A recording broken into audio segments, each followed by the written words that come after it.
just two things before the start of this. Has anyone actually played Highguard? And has anyone actually enjoyed playing the game? I have not played it, nor have I even watched any gameplay of it. All I know is that they paid a bunch of streamers to play it early, and then no one touched it after. I also, by the time I'm recording this, the game, like, this video came out like a week and a half ago. By now, the game has already announced its ending. Yeah. So, it's already failed. I think we all know it, but I may as well just say it. Highguard is a game living on borrowed time. Oh, its time's already up, man. The time is up. And that's time that it earned because the leadership team fired most of the development team that built the damn game. And now the fear is that the game is in a death spiral. The type of Ooh, the prediction. It's already, when is it dang? Like the end of the month, start of next month? Like end of March, start of April? I don't know. It's closing soon. They're like doing like the one final update with the stuff. They already have stuff for like a major update and they're just releasing it all in like a week. And then they're closing it after like 2-3 weeks and that's it. which it won't be able to recover from. Because whenever people see layoffs like this, they don't really feel like investing their time, their energy, and their money into a game that just may not be there. It only took 16 days after launch for the layoffs to happen, and since that happened, well, things have only got worse, at least for their PR, and now there's even a new 10-cent shaped question hanging over everything in this story. So we have a lot to talk about. I feel like the main problem this game has is that it was released like as the final announcement for the Game Awards. I think if this was genuinely like one of the early or mid announcements, people would actually put their time into it. But it got shat on so hard because the final announcement is usually like a big game reveal, right? That's what it's usually saved for. And it's for just another hero shooter in a day and age where we have nothing but hero shooters. Like, it was destined to fail from the moment it was first revealed. 16 days after launch, Highguard developer Wildlight Entertainment began laying off staff.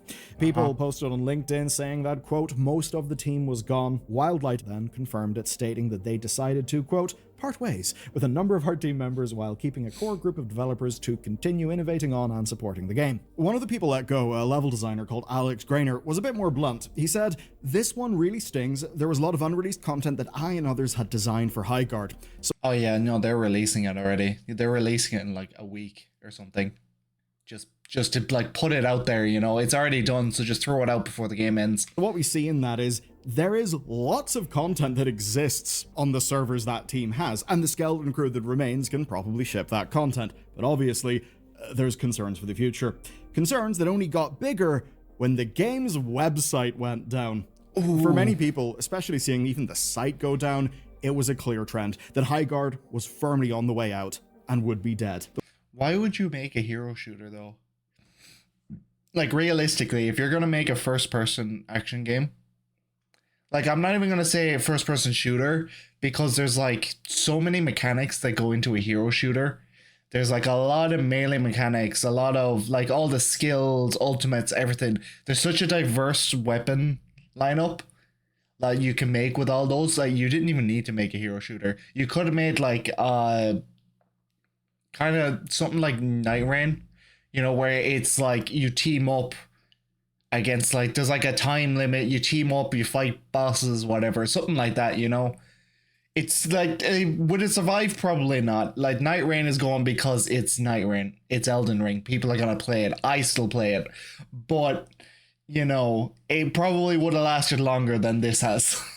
It turns out it's not dead, at least in that way, because one of the remaining devs explained to their Discord that the website was being, quote, transferred and simplified, but that was low priority, and the reputational damage of their site going down was already done. A little bit rough, I mean, talk about someone being kicked whenever they're down. So, the remaining staff then are simply going to be working on improving the game, shipping whatever content that they can, and that's actually why they just shipped another base, another gadget, and a little bit more importantly for the old bottom line, some new cosmetics and bundles. Though with everything going on, I don't really know if No, they're throwing it all out, just throwing everything out at once, which is the smart thing to do, because if like say the game designs, like character like customizations and outfits and stuff, if they're good, at least that means the art team has a portfolio to go work in another company.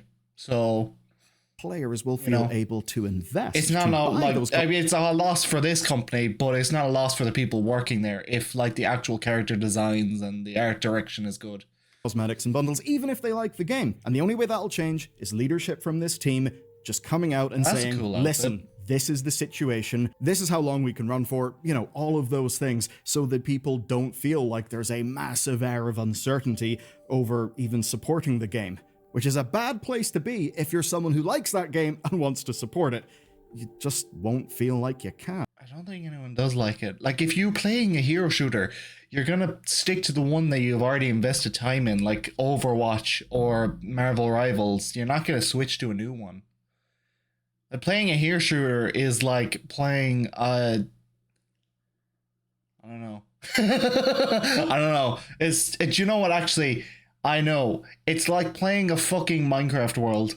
Like, you have that one world. So like Marvel Rivals, if you play Marvel Rivals a lot, that's your main world. You play that all the fucking time. And then yeah, you might dip your toes into other ones like Highguard or Overwatch, but realistically, you will always go back to that main world. And you will never spend much time in these other ones. That's the easiest way I can describe it. And obviously, there are loads of opinions flying around, from commenters to devs to publishers, just people trying to talk about this game and work out why it did not work. Was it too niche? Was it the art style? Was it the Game Awards? I think the art style is fine. It's just... Well, it was a little bit of the Game Awards. Like, you put this at the end, it got shat on, and no one even gave it an attempt then. As soon as it released, they just shat on it. They clowned the fuck out of it until it released. I think the art direction is fine. I actually like it. It's like a mix of medieval and modern day. But it's just the genre of hero shooter is way too I'm not even saying niche, because like everyone plays hero shooters nowadays. Like, everybody plays them. But it's very, like, I don't know what the word is. Saturated? No. What? Like, there's a lot in it. There's a lot of different hero shooters now. And no one wants to invest their time into learning a new one when they already have the basic, well, not the base, obviously the fucking basic mechanics, but they have, like, they've invested their time into another game. Yeah, they try it, but that's about as far as it's gonna go. They even fucking Battlefront 2, that came back, by the way, in the past, like, year, 2 years. That game came back insanely hard. It's actually good now. I remember getting it on day one. I fucking hated it. It was just riddled with microtransactions and loot boxes, and you couldn't get anything unless you put money into it. Horrible game. And then they actually just completely overdone the whole thing. Completely reset the whole thing. Made it actually so you could earn things. And it's actually a really good game now. I'm not going to play it again because people are so far ahead in it, and I'd be back at like level 2. But so I just get my ass kicked every match. But if you stuck with that game, it's really good. It is. I'm just saying. Is it all just Jeff Keighley's master plan for chaos? And Valorant. Valorant as well. But I fucking hate Valorant. I hate that CSGO playstyle. It's so boring now. Like, unless you're playing competitive, like actual tournaments and earning money, I could not give a fuck. Could not care less about it. You look at some of the peaks. Although I think that's more so just because I played it like a lot when I got my first PC, because CSGO was free. So that's just all I played, and I'm sick of it. Like launch day, and you wonder how a game could perform, air quotes, so well, and then need to lay off the majority of staff. Oh, they just paid sponsors. Maybe that's because launch day isn't everything. So Highguard had nearly 100,000 concurrents on Steam. They paid a bunch of streamers to play it, and then their followers played it with them because they wanted to play with the streamers. 1.54 million people played the game across all platforms in the 2 days of January. They just paid a bunch of streamers to play it, and then people who follow them streamers are gonna play it because they want to play it with the streamer. But then once the sponsor was over, them streamers just went back to playing whatever they usually do, and then everyone left. That's all it was, really. Putting it on par with existing games like Palworld, DayZ, and Red Dead Redemption 2. And across the whole month, Circana ranked it in the top 10 for US Steam that week and the top 20 for console. For any new launch, especially in indie, that's incredible. And you may think, 100,000 concurrents? 1.54 million players? This doesn't compute. Well, remember what concurrency is. It's just concurrency. If you play the game for an hour or two in launch evening, then you're going to be one of that 1.54 million, even if you're not one of the current, concurrents, right? Yeah, but again, it's just they paid sponsors for big streamers. There's big streamers, followers went into the game so they could play with them, and that's basically it. Once the sponsor was over, that was it. So a lot of people. But then it hit 15,000 concurrents on Steam by week 2. And for many, that was a clear sign of failure. People bouncing off because of server issues, bugs. Oh, yeah, no, because it was like 1 point something million down to 15,000. Yeah, no, that is bad. I was just looking at the graph and it just went up and I was like, oh, that's good. No, it's not. All-time peak in 97,000. Nope, that's not good. Or the gameplay just not landing. Nope. But here's the thing. That first week isn't really the moment to look at, even though that first week had some little glimmers. You saw that if people played for more than 2 hours, the reviews were way more positive, which is to be expected, but I think what is interesting is the sheer quantity of those positive reviews. Yes, the Steam score was really bad, but the number of reviews in total was humongous, so even though positive was not as large a percentage as I'm sure the devs would have still wanted, pretty big though. it was still over 10,000. 15, close to 20,000. It's episode 2's launch on the 6th of February. That's the thing we need to talk about. It had maps, mounts, quality of life, a new hero that had some kind of neat movement, turns into a wolf, does wolfy things, but it peaked at 8,500 concurrents. That's a weaker show, but it's not an unhealthy player count for an indie multiplayer game. Because no, it's not, but the revenue that you get, minus any platform fees, is yours. It doesn't go to a pub. See, that's not bad, but they spent a shit ton of money on sponsors. They spent a shit ton of money on sponsors, and they need to pay those sponsors. So this is probably still like a net loss. Publisher, so you are operating fundamentally at a, higher degree of financial efficiency. So they don't need as many people to sustain themselves. And that's actually why concurrent player count is not the real story here. No, it isn't. Because regardless of numbers at launch, Wildlight Leadership will have had targets for daily average players and spending that they would have expected to retain. Player count dropping is very much expected. But the problem is the trend line. Yes, in terms of player count, but perhaps far more so in the one thing. These are kind of cool designs. Like if they went to work with if the art team went to work with another company, this is a really cool art portfolio. Like it is. Like, yeah, as much as I don't like maybe that middle one there, the middle skin with he has part of his chest out for some reason. I don't know why.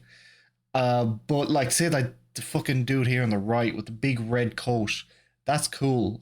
The shoulder pads and that is cool. The wolf shoulder pads as well.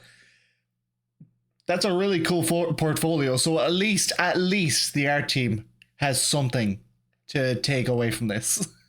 Has one thing to take away from it. It ain't the paycheck anyway. That we don't have data for, and that is the literal amount of money. Although I think we can say that the lack of incoming funds absolutely was their big problem. Now let me explain. The first season pass was actually free. There were minimal cosmetics to purchase, so the game launched in a fairly unmonetized state. That's fine and expected. Make your launch as big as possible and give people not really a lot to scrutinize. The second season pass was not free, it was paid. It went live on February 6th, and 6 days after it went live, the layoffs started. You see, episode 2 and the paid battle pass were... This is what it is. They don't have the money. They paid a bunch of streamers. They obviously made the game. That's a shit ton of money. And now they need to start monetizing it so they can pay their staff, but they can't anymore, so they have to lay off people. Wildlight's first real chance to make money. Player counts are only half the story. You can't pay your devs with a player count. You need money. Now, maybe leadership's goals were absurd, expecting players to show up at the rates of a AAA shooter. Maybe, though, they would have been happy with the Season 2 numbers, in terms of players. But in a free-to-play game, player counts are only as good as the percentage of those people that actually convert into being payers. Yeah. In less scrupulous games, that's why they hook you in with dark monetization patterns right off the bat. And it's why those dark monetization patterns tend to be related to player power or significant in-game friction. We see that all over the mobile game space. And even with that, it is often said that it's over 30 days, 35 days to convert someone from a player to a payer. And that is in a mobile game using all of the dark patterns. Obviously, for a game like this that isn't using those dark patterns, it's probably going to take longer. And that's why slashing your team to pieces only 6 days after most people have an opportunity to even spend money in your game shows that something's went really wrong. Now, obviously, that first free battle pass was an attempt to earn the good graces of gamers by delaying monetization, but it could have also meant that people had no buy-in to stay with the game. And we certainly know that conversion of players to payers just... Yeah, like, I think they probably should have put the first battle pass as pay, but put it like really cheap. Because then people have put money into the game and now they have an incentive to stay. You know? That could have helped. Like, if the whole battle pass was like a $5, it's not much money, but now you have put money into the game, so you have a reason to stay playing. Didn't really happen at a meaningful scale, and it seems that they ran out of runway. Now, runway is how much money a business has before it stops operating. Run out of runway and, the plane crashes. Here's where it's interesting. As highlighted by GameFile, Highguard, like most games released right now, was funded in the post-pandemic boom. You see, back then, money was cheap, interest rates were pretty much zero, and that meant that it was fairly easy for anyone with a whole bunch of access to capital to just take a punt on a bunch of developers. Now, Tencent was one of the groups doing this, and you'll have seen many other megacorps as well, like, say, NetEase. Now, Tencent led the funding rounds for Wildlight when money was cheap and easy to offer, and it's reported that they led the funding rounds for Wildlight through their TiMi division. TIMI, you may have seen their logo before.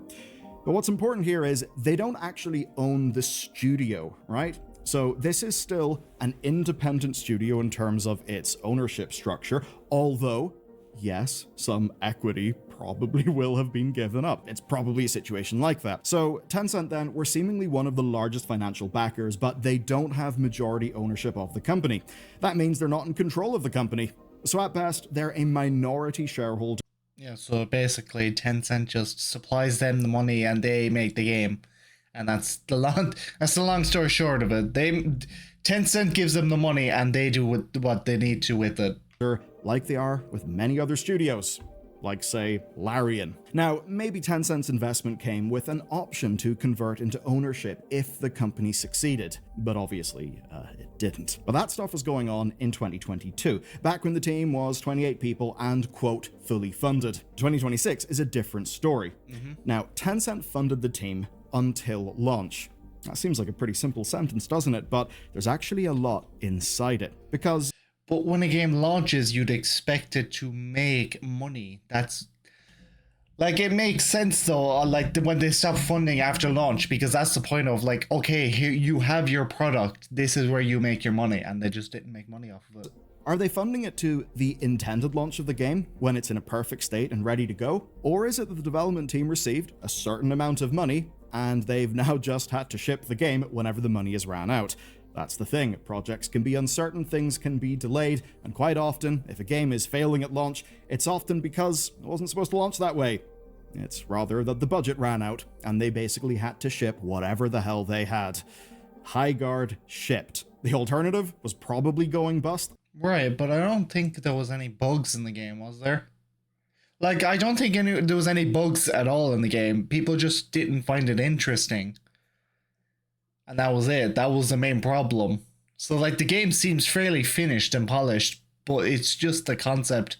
People are just not interested in this. And having absolutely nothing to show for it. They already have their own hero shooters that they like. So many companies end up in. But of course, with the game being out, it would need to hit a certain revenue per month to actually pay the devs who are building it. Yeah. They need to be bringing enough money in to actually start projecting their revenue, work out their cash flow, all the things that you need to do to support an ongoing live service. And those things obviously did not look good.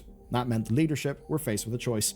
They could keep everyone on and work for as long as money lasts. Maybe that could have been weeks, who knows? Maybe they Not anymore. Couple weeks and that's it. can Yeah, quickly it's turn it already around. it's The already other been option announced is to to radically be shut downsize down. the team, because in doing that, whatever money they've got and whatever money they bring in will go far, far longer, and obviously they chose the latter. But that does have consequences. The studio may exist for longer, but a game performing layoffs this close to launch, yes, it hurts the devs who have got to keep delivering the game, but it also shakes the confidence of players who don't want to invest into something that's basically obviously unstable. Now, evidently, there's some interest and projected revenue, enough to try and keep things going. It could be that they're not getting a lot of money, but maybe they think it's enough to keep on whatever team they've got. Yeah. We just don't know yet because we don't have the hard numbers. But here's the thing. This is just one story, one example. It's an example of something that is going on absolutely everywhere in this industry. And a big reason is that the games market is completely different now to how it was whenever Highguard started development. The development of this game started in 2022. Because now we have Marvel Rivals. That's what it is. If Marvel Rivals didn't exist, this game would be top 10. No, it wouldn't. At launch, they had grown to about 100 developers.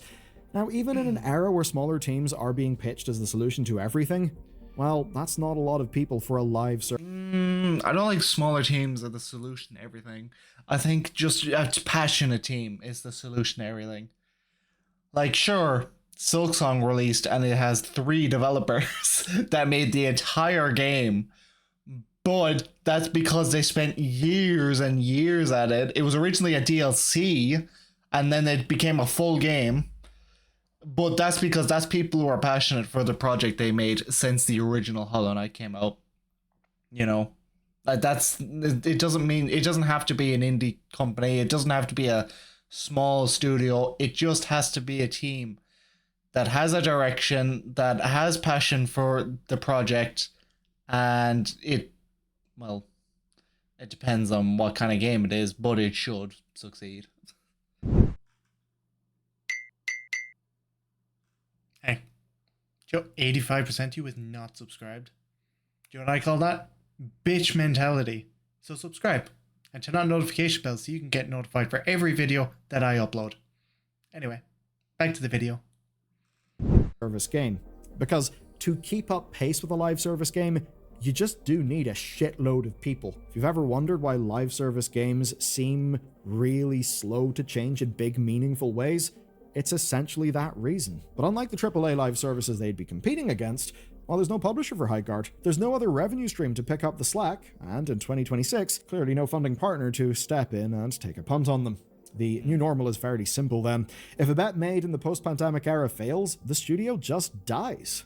I mean, Highguard failing to sell passes and microtransactions already does basically mean that they're stuck, that they can't really make more money.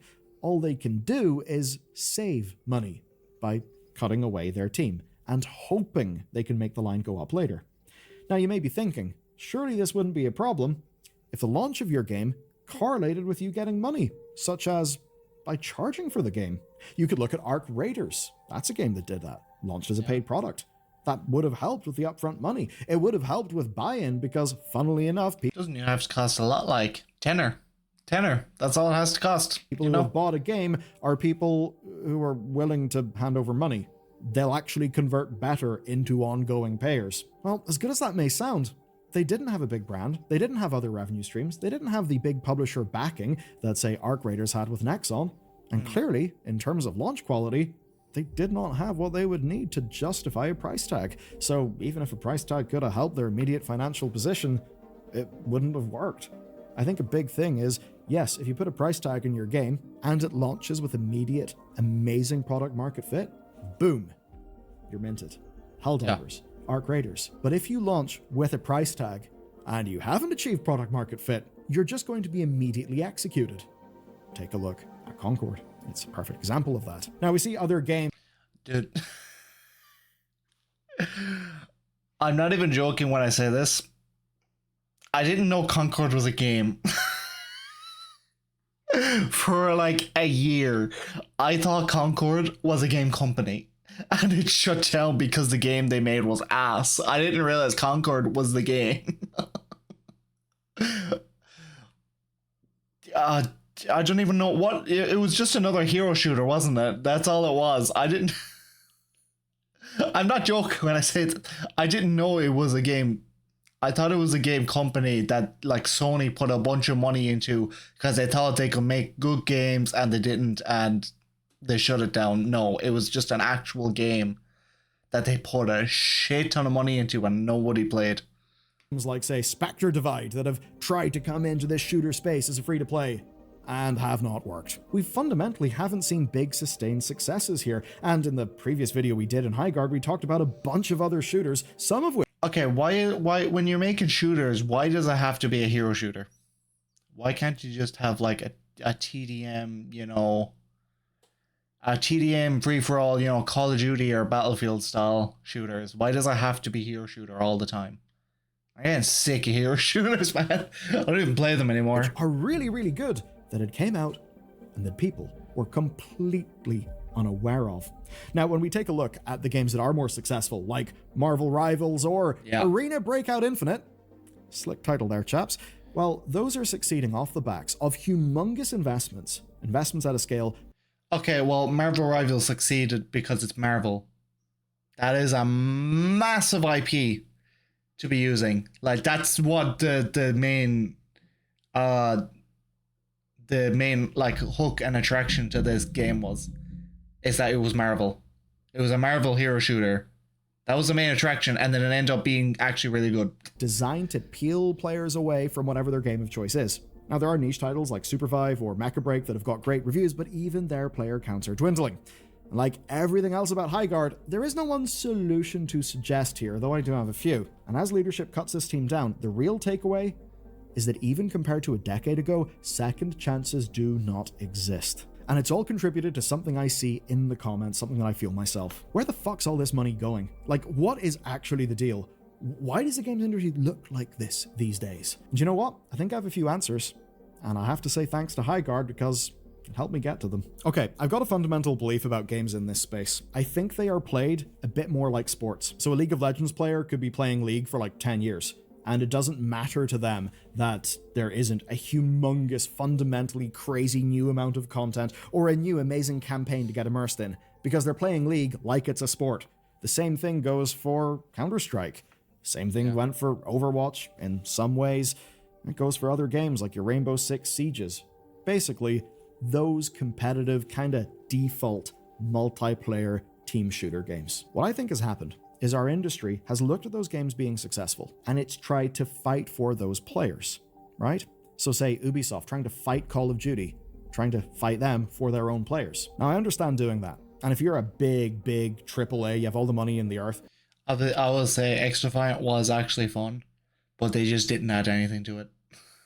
XDefiant was fun, but they didn't do anything with it, and that's the problem. That was the problem that game had.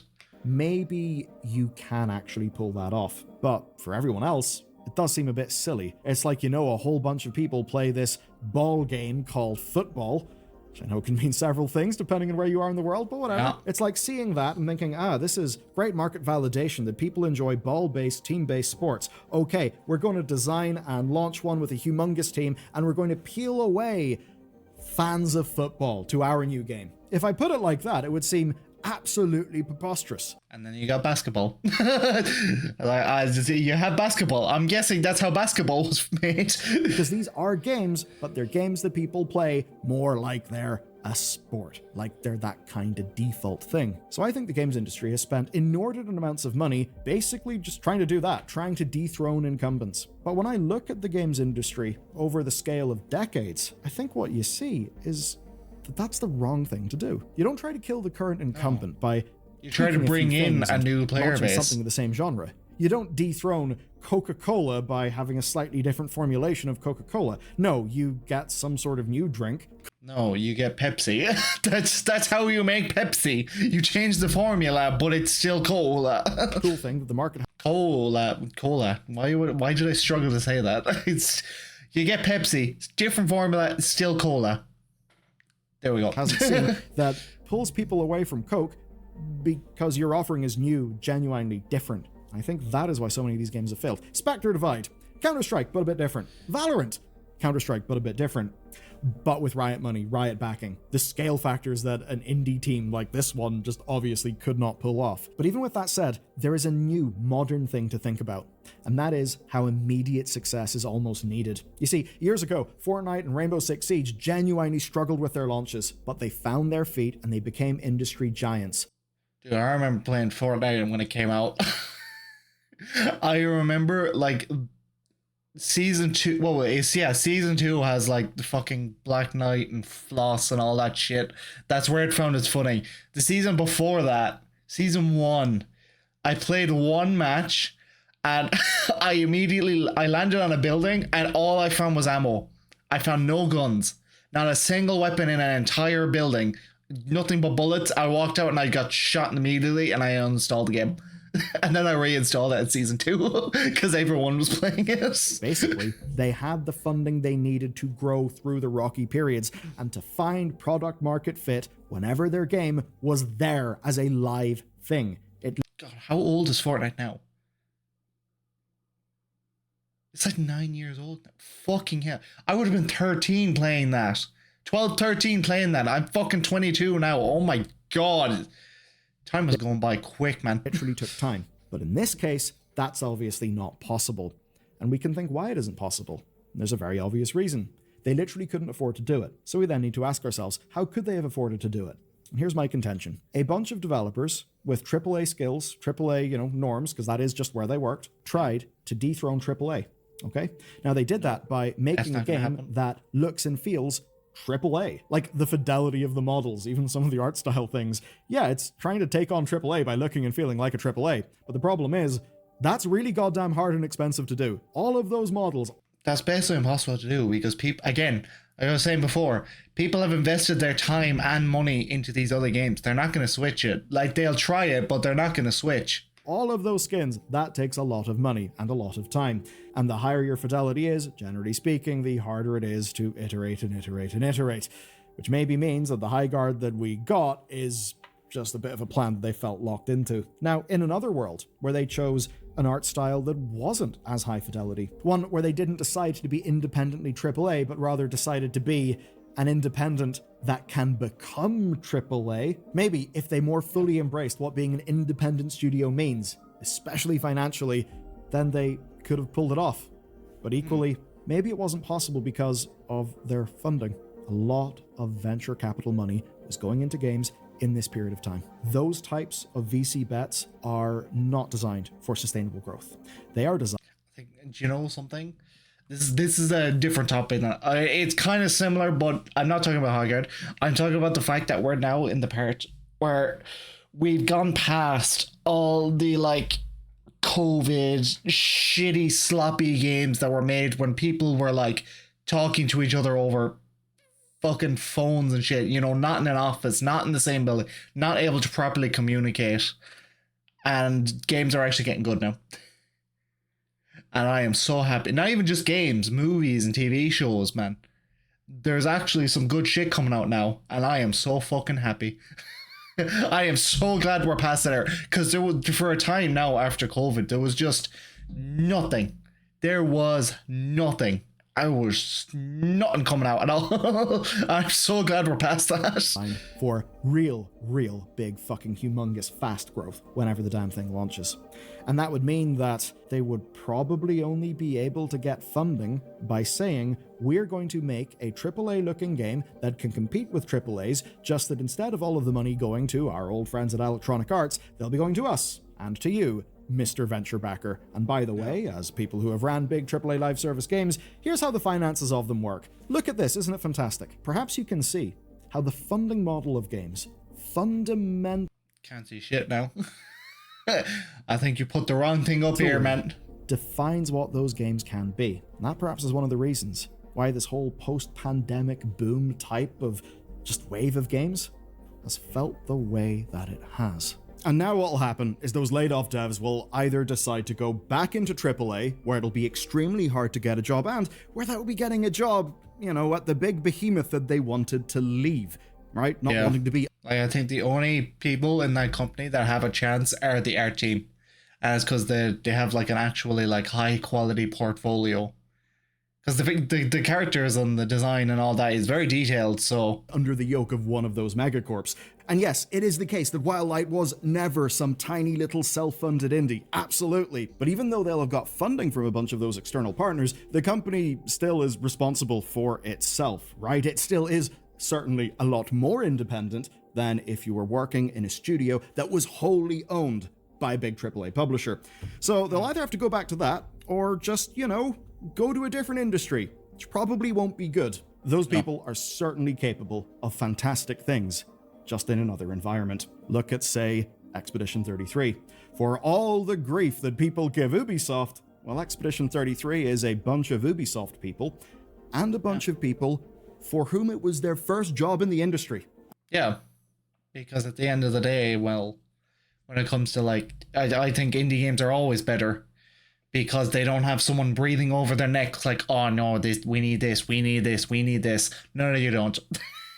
There's just some people like, oh, well, where's the money come from? What about our shareholders? Bitch, what about the game? What about the game and the players? That's the most important thing, really. I think that shows that whenever the kind of working conditions, the scope, the budget, and all those things are well aligned for a game, people really can cook and do their best work. In this situation, they just weren't able to cook for long enough because of the type of game they were trying to make. Let's just take on EA and all the live service things. No, Pretty don't hard, do that. right? But what's also hard? Having general broad spectrum trust in the world, and in things such as Discord. There's a reason why a lot of people aren't trusting Discord right now, and you can hear our report on that story in this video next. Yeah, Discord has its own problems now with the fucking Face ID and stuff. We need everything. We need your fucking blood type to know if you're not a child. You need to send us a sperm sample to know if you're not a child. God, I know well when there's gonna be one Wikipedia is gonna be like that. We need a sperm sample.